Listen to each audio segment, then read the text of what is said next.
a las personas que están ingresando. Bien. Vamos a esperar un minutito, así pueden ingresar.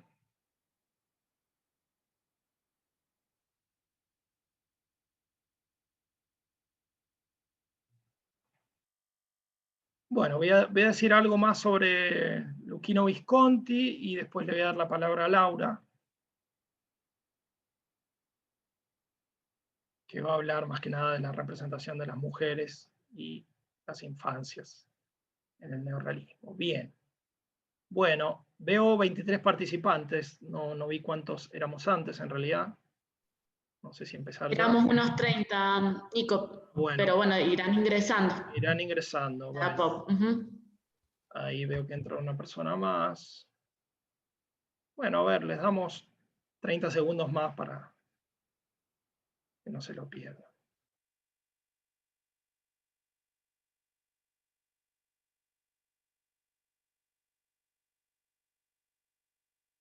Retomamos.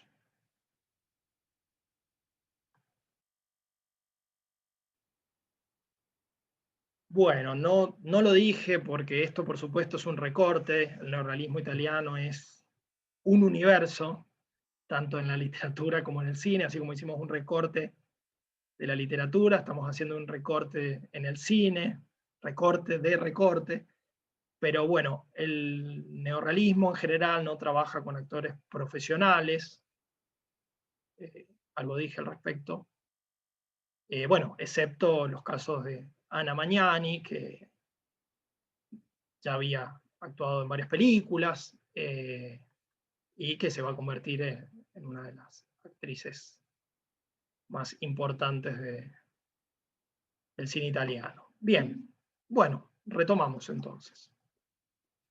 Pasamos a Luchino Visconti. Bien.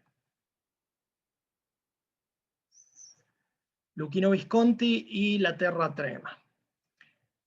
No hay nada de simbolismo en la obra de Visconti y en su realismo casi documental. Como explica Bazin, en el caso del acorazado Potemkin, por ejemplo, las barcas de pesca simbolizan el entusiasmo y la adhesión de la población de Odessa a los marineros rebeldes. De ese simbolismo propio del realismo social ruso y fuertemente unido a la técnica del montaje, no hay nada en Visconti. Las barcas de pescadores de la Terra Trema no representan absolutamente nada, son simplemente eso, barcas de pescadores.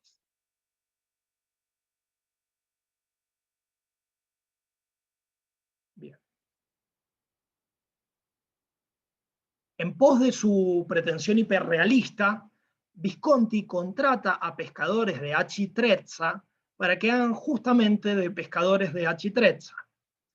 Bazin entiende que no es la ausencia de actores profesionales lo que caracteriza al neorrealismo italiano, sino la intención de romper con un cierto expresionismo propio del oficio actoral de la época, algo que hoy denominaríamos sobreactuación, para lograr esa extraordinaria sensación de verdad, en palabras de Bazin, por lo menos en relación con el cine pre-neorrealista, en especial las llamadas comedias de teléfono blanco, género cinematográfico promovido por el fascismo. Bien, ahí vimos una panorámica, una inmensa panorámica, ya voy a mencionar un poco eso. Sí. El crítico francés expresa su perplejidad justamente ante esto que les comento, ante la actuación de estos actores no profesionales. Y dice lo siguiente: si los jurados de festivales no fueran lo que son, el premio a la mejor interpretación en Venecia debería haberse adjudicado anónimamente a los pescadores de la Terra Trema. Fin de la cita. Visconti, el más esteta de los neorrealistas, como lo llama Bazin también, ha buscado y obtenido incontestablemente una síntesis paradójica de realismo y esteticismo, mientras que el efecto realista está logrado gracias a la ausencia de dirección actoral, casi diríamos de interpretación. La ausencia también, la presencia de planos por lo general fijos. Ahí vemos un plano fijo. Grandes planos secuencias también de una longitud desmesurada para la época, que buscan abrazar la totalidad de la escena a través de la profundidad de campo y de unas panorámicas, de unas interminables panorámicas horizontales. Esa que vimos al principio, hace un rato. Y también a la ausencia de montaje, de travelings, y también de elipsis en la historia. En un momento Bazin dice algo muy simpático. Dice, si uno de los personajes va a armarse un cigarrillo, bueno, tendremos que bancarnos todo el proceso de principio a fin. El director no va a hacer ningún corte. Bueno, eso en cuanto al realismo de Visconti, ¿sí? El esteticismo de la obra de Visconti se debe más bien a la calidad fotográfica, a la increíble calidad fotográfica, a cargo de Graziati Rossano Aldo, también director de fotografía de Miracolo a Milano, Umberto D. y de la extraordinaria Censo de Luchino Visconti, entre otras. André Bazin, nuevamente, en un artículo de 1948, nos advierte sobre la sorprendente homogeneidad fotográfica de las tomas, tanto en exteriores como interiores. Toda una hazaña técnica para la época. Acá vemos una escena en exterior, y ahora yo he hecho un recorte y he puesto una escena de un interior. Bueno, ¿no? Pasó el interior, ya me distraje un momento. No sé si lo puse, a lo mejor es la otra. Ah, acá viene, creo.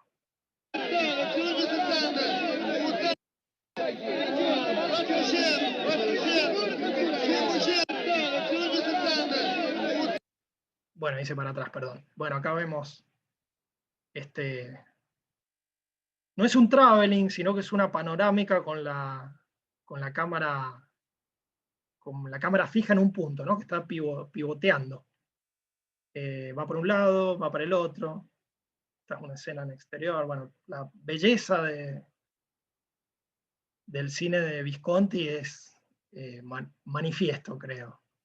También gracias a los rostros y la actuación, entre comillas, de los pescadores. Y del escenario, por supuesto. Bueno, acá vemos una toma en interiores. Que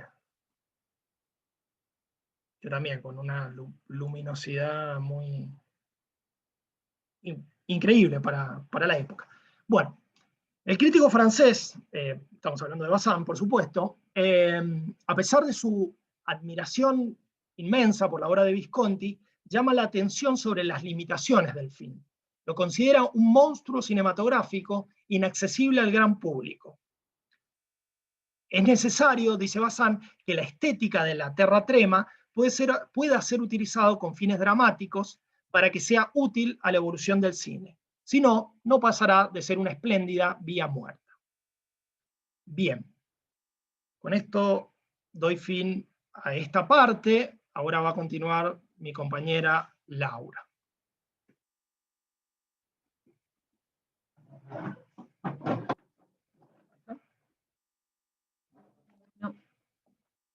Buen día, nuevamente. Muchas gracias por estar y muchas gracias a quienes han organizado todo este curso maravilloso.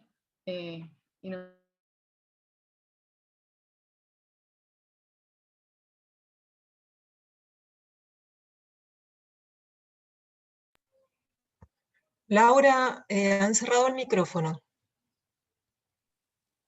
Gracias, Vero, muchas gracias. Buen día, les estaba saludando y estaba agradeciendo justamente a Verónica y a Paz y a toda la organización de este curso por lo que han hecho y por darnos la oportunidad de participar y de estar aquí. Entonces, continuamos y vamos a intentar hacer foco en en las mujeres y en las infancias, que era un poco lo que nos habíamos propuesto. En los films italianos neorrealistas, las mujeres y las infancias representan, en la mayoría de los casos, los sectores más vulnerables dentro de los sectores populares. Nos muestran la desprotección y el abandono en el que viven durante la Segunda Guerra Mundial y en la inmediata posguerra, tanto en las ciudades como en los campos. Mujeres e infancias constreñidas a realizar trabajos por limosnas, a padecer hambre, a robar, a prostituirse, a ser objetos de consumo por parte de los varones. En Italia, en relación con otros países europeos, las mujeres, y en mayor medida las infancias, históricamente quedan relegadas a un papel secundario y en evidente retraso. Camilla Ravera, en Breve Storia del Movimento Femminile in Italia, hace un recorrido por la historia de las luchas reivindicatorias de las mujeres italianas desde los años del primer Risorgimento hasta finales de la década de 1970, que nos es útil para pensar la filmografía escogida y reflexionar sobre las imágenes que nos presentan. La estudiosa y política turinesa afirma: la mujer italiana es madre, mujer de héroes, pero no es heroína ella misma, no participa en modo directo, activo, en la lucha por la independencia y la unificación nacional. Las mujeres italianas, en general, han estado siempre profundamente ligadas a la religión católica, y esta constatación sugiere, a veces, la idea de que su tradicional retraso se deba a ese hecho. La Iglesia inspira únicamente a la familia. Han sido, perdón, estaba leyendo mal la cita. La Iglesia inspira muchas de las ideas dominantes de la sociedad italiana. Las mujeres pertenecen únicamente a la familia, han sido hechas para las tareas domésticas y no para las funciones públicas. Pueden volverse útiles en obras de beneficencia, en hospitales, en orfanatos, en la recolección y reparto de limosnas para los pobres, siempre que nos interesen por conocer los males que curan, sin salir de su sumisión, de su aislamiento, esencialmente preparadas y dedicadas a sus funciones de subordinación en la casa del hombre. Fin de la cita. Si bien es cierto que después de la unificación italiana en 1861, muchas mujeres logran salir del cerrado mundo de la casa e ingresar en el mundo productivo del trabajo socialmente organizado, lo hacen en condiciones de inferioridad con respecto a los varones, con grandes humillaciones y sufrimientos. Deben padecer el abuso del sector patronal y de los propietarios de las tierras. Con el correr de los años y de las luchas obreras, logran adquirir importantes derechos.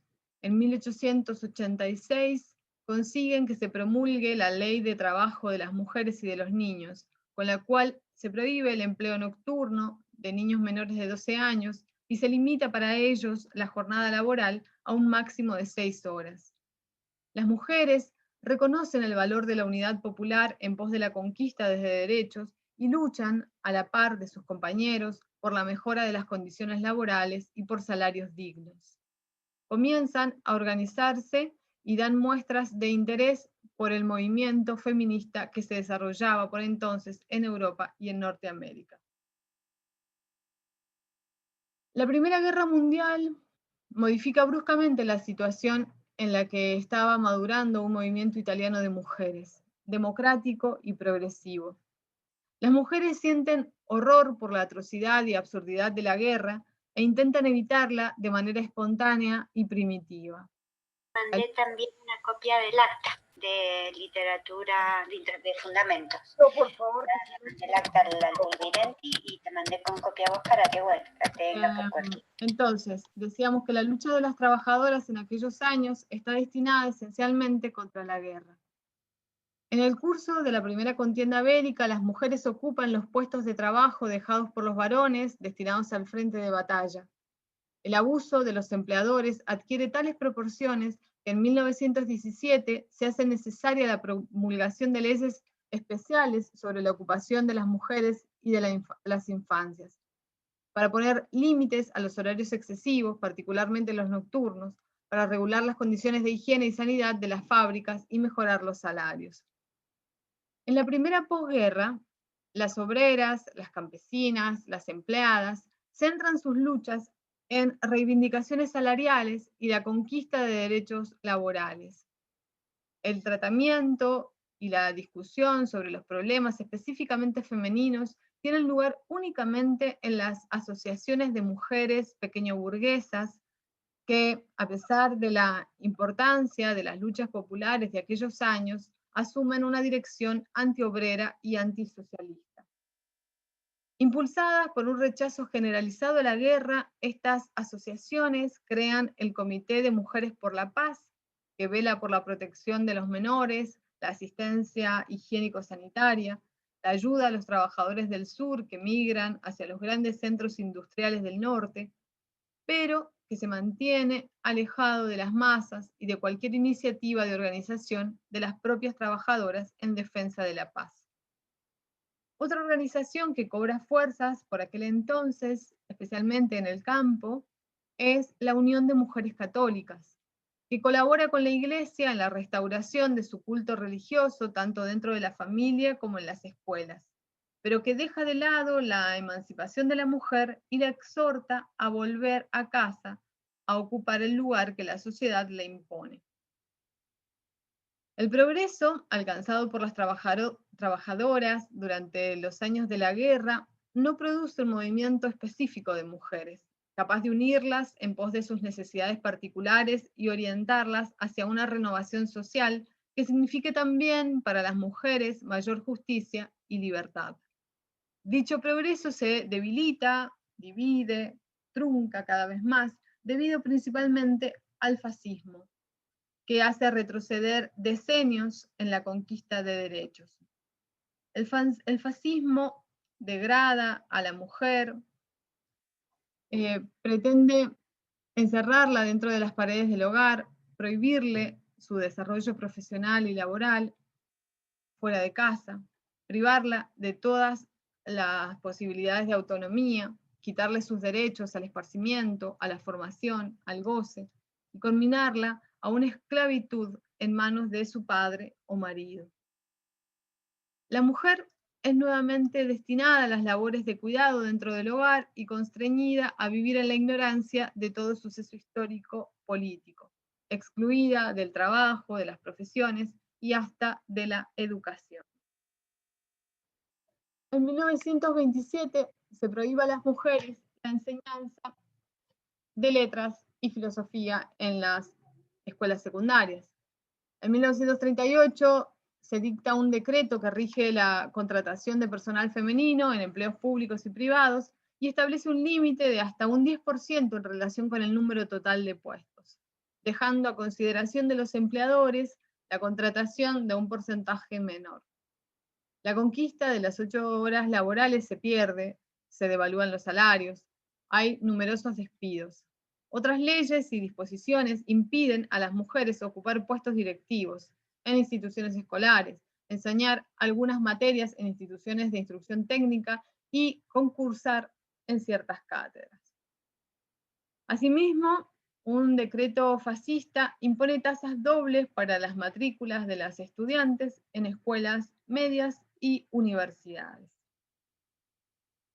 El fascismo elimina un gran número de derechos y de libertades del pueblo, imponiendo un régimen de terror y precipitando al país en una desastrosa guerra. De las mujeres italianas se esperaba solamente la producción y reproducción de soldados para la conquista fascista del mundo. Sin embargo, las mujeres se unen a la lucha popular contra el nazifascismo y asumen roles de gran importancia que requieren coraje y valentía. Acogen y esconden a los soldados que han huido de los cuarteles y que se dirigen hacia las primeras formaciones partisanas. Bloquean las calles para permitir a los jóvenes escapar del llamado a las filas alemanas. Llevan provisiones a las formaciones partisanas ya constituidas. En noviembre de 1943, algunas mujeres que forman parte del Comité de Liberación Nacional se reúnen en Milán y lanzan las bases de una organización abierta a todas las mujeres que quieran ser parte de la liberación de la ocupación nazi y, asimismo, ocuparse de su propia emancipación.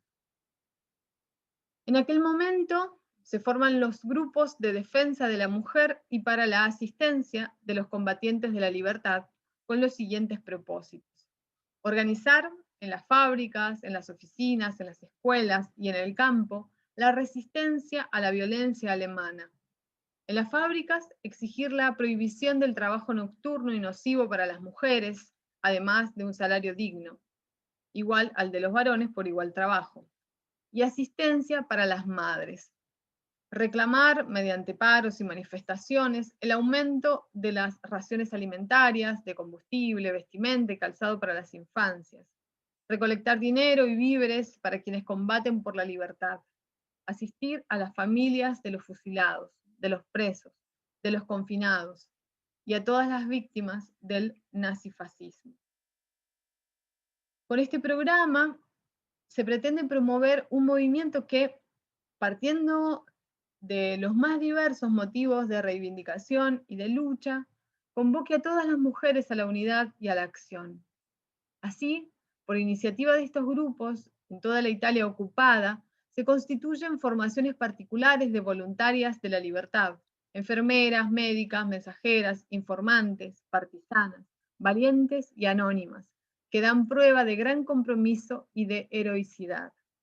Estas organizaciones de mujeres de la resistencia y de la liberación, con una historia común de lucha reivindicatoria, constituirán en los años sucesivos el centro organizativo del movimiento feminista italiano. Este brevísimo recorrido histórico nos habilita el diálogo con las representaciones que de las mujeres y de las infancias hacen las principales películas del neorrealismo italiano, que comentaremos a continuación.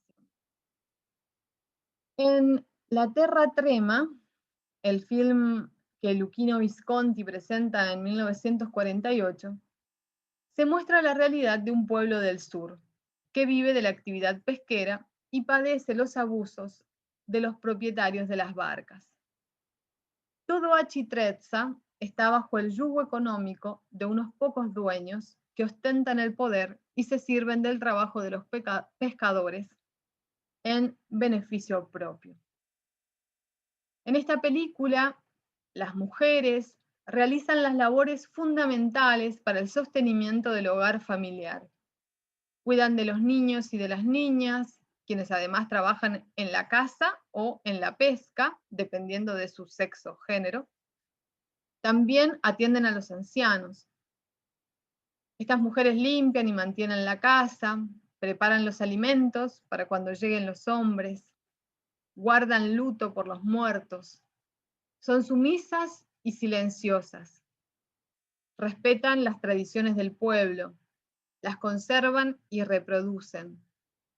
Están siempre a la espera, subsumidas en las actividades de los otros. Dependen de las decisiones masculinas que acatan y acompañan como un deber irreprochable. En ocasiones sueñan con la posibilidad de un amor que las rescate de la monotonía en la que viven y se las lleve lejos de allí.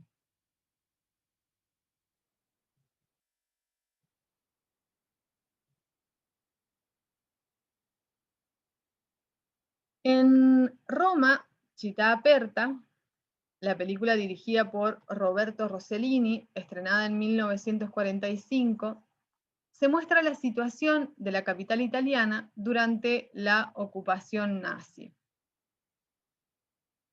Mientras la ciudad aguarda la llegada de los aliados.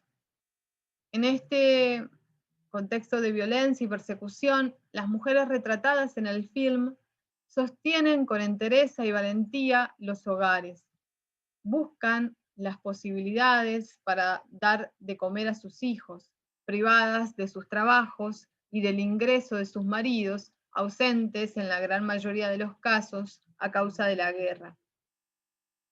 La película nos muestra a un grupo de mujeres que, junto con sus niños y niñas, asaltan una panadería para poder comer.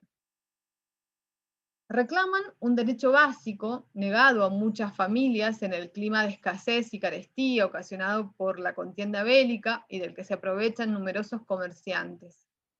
De ese grupo de mujeres que asalta la panadería, se destaca la señora Pina, interpretada magistralmente por Anna Magnani, uno de los pocos casos en que el cine neorrealista recurre a una actriz profesional.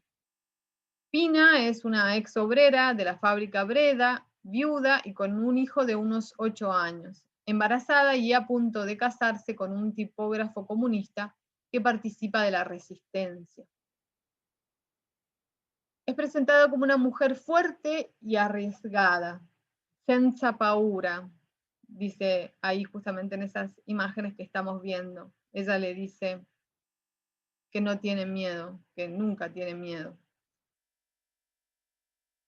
Con la ilusión, Pina, ¿sí?, como muchas otras, de que esa guerra se acabe pronto y poder tener una vida mejor.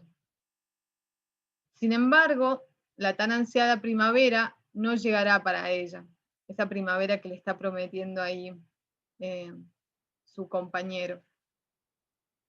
Pina morirá trágicamente a traición, fusilada por la espalda por un soldado alemán.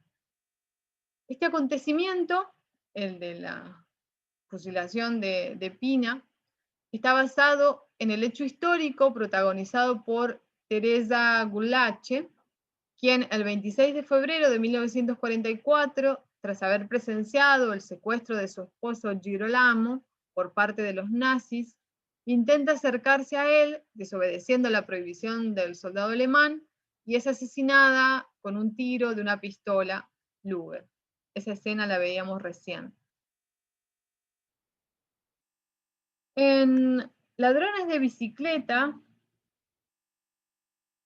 de 1948, y en Humberto D, de 1951, dos bellísimas películas de la dupla De Sica Sabatini, las mujeres ocupan un lugar secundario con respecto a la historia principal. Las dos mujeres de las que nos ocuparemos llevan por nombre María. Una es la esposa de Antonio Ricci, que ahí la vemos en imágenes, y madre de Bruno, los protagonistas del film, como veíamos recién. La otra es la empleada de la pensión en la que se aloja temporalmente Humberto. Una vez más, vemos a las mujeres dedicadas a las tareas de reproducción, mujeres fuertes y enérgicas, que sobrellevan las penurias con integridad y sortean las dificultades que su condición social les impone con una enorme vitalidad. Ambas mujeres acompañan con afecto y sensibilidad las angustias de los personajes masculinos principales y los animan a tener esperanzas, aunque el porvenir sea absolutamente desalentador. Ambos films muestran la Roma de la posguerra y denuncian las condiciones de miseria en las que se vive. Desempleo, salarios y pensiones paupérrimas, falta de viviendas, ausencia de condiciones dignas de hábitat, trabajo infantil.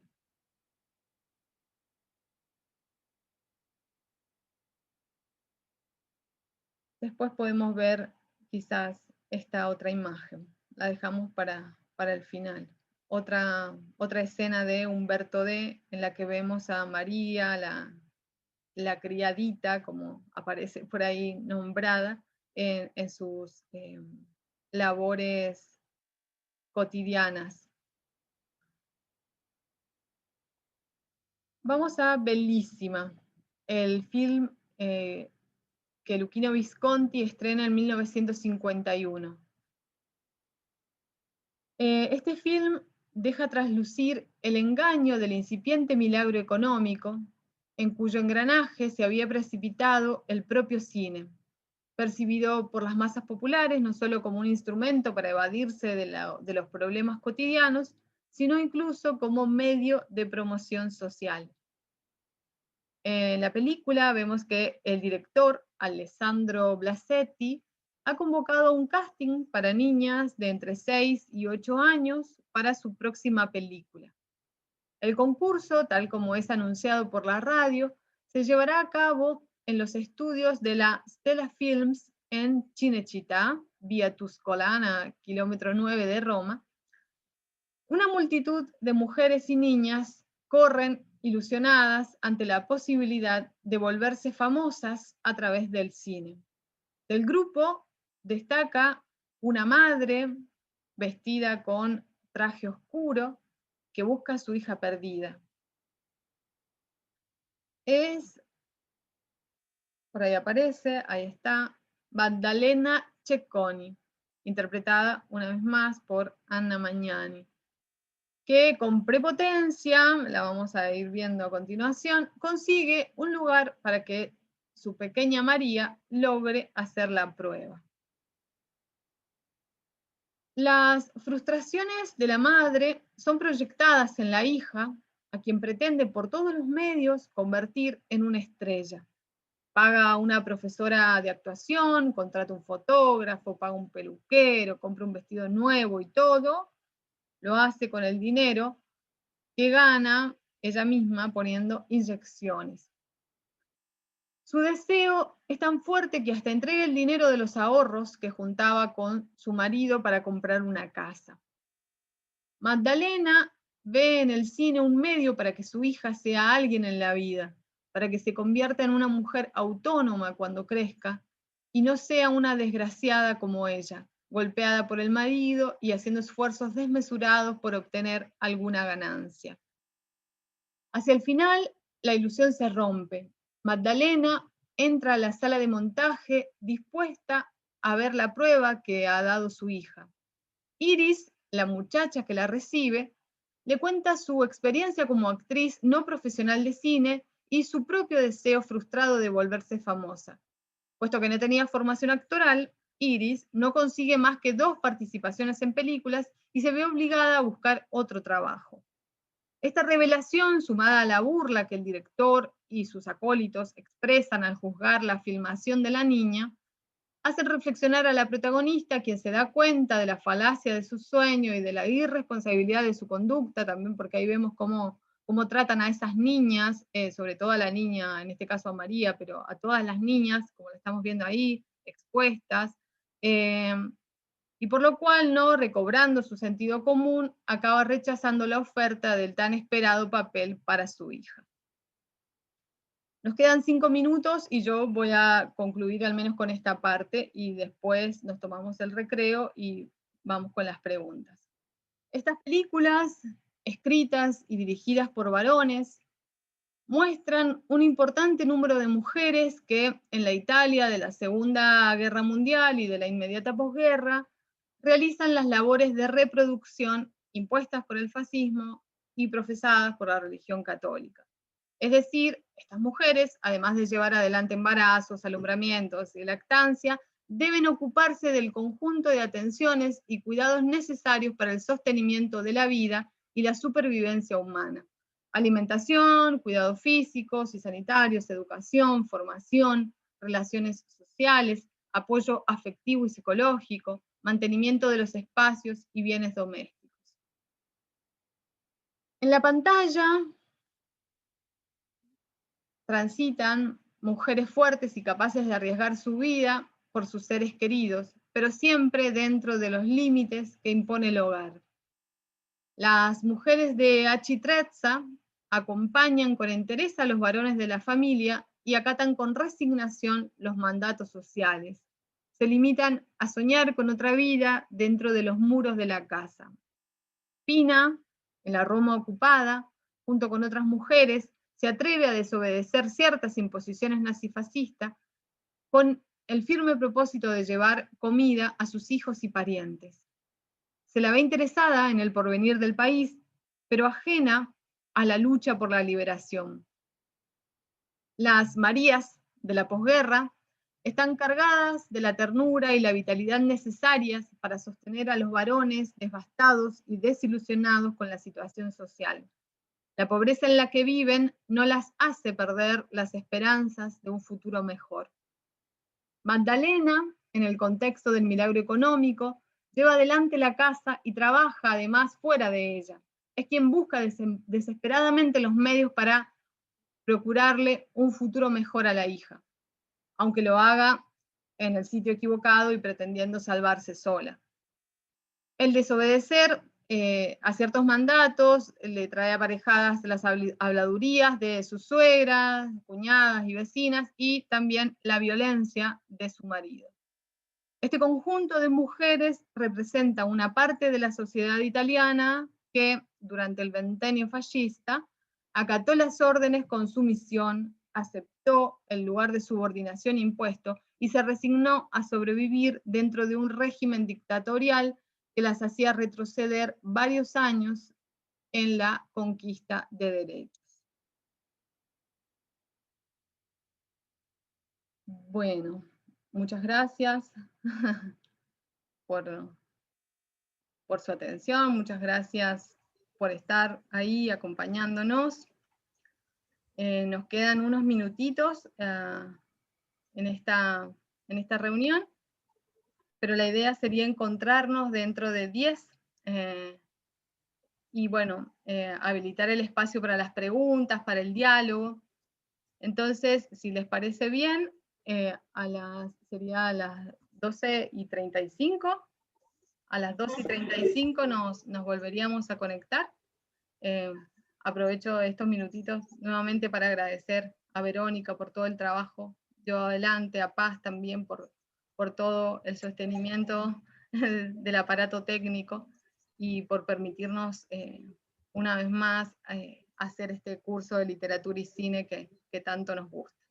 Bueno, nos vemos a las 35. Nos vemos en 10.